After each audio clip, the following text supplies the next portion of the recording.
Construction crews are finally at work at what remains of the old Younkers building in downtown Green Bay. Basically, it's been just a shell. After 5 years of delays, the development picture seems to have changed a bit. The long vacant building takes up, as you can see, some prime real estate along the east shore of the Fox River. Fox 11's Mark Leland toured the construction site today with business leaders to see what the future might hold in this Fox 11 follow-up. Developer John Vetter is showing off the much-talked-about Watermark project, which will transform the vacant Younkers structure and surrounding area in downtown Green Bay. The project does consist of probably two parts: the new construction, where they're pounding the piles right now, and then the reuse of this existing warehouse structure. Downtown business leaders were invited on a tour of the early progress.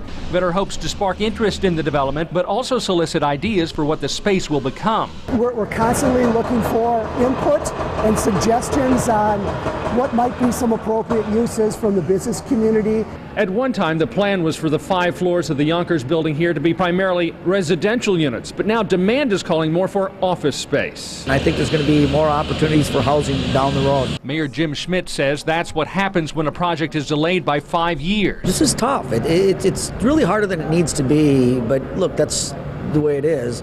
But this is the right project. And yet at this point, Vetter says there are no lease agreements for space in the redeveloped Younkers building with its views overlooking the city.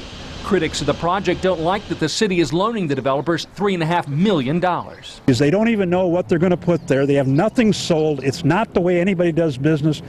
The taxpayers are at 100% risk on the project. In addition to revamping the Younkers building, where retail space is available on the ground floor, adjacent land is being prepped for a 3-story garage with a children's museum and a restaurant at street level. We are very hopeful that the time will be right as business entrepreneurs learn about opportunity. And that's why Vetter is pleased to show off work that's underway.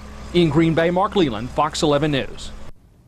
The developer Mark mentioned, John Vetter, says that he now expects the grand opening of the development to be next spring.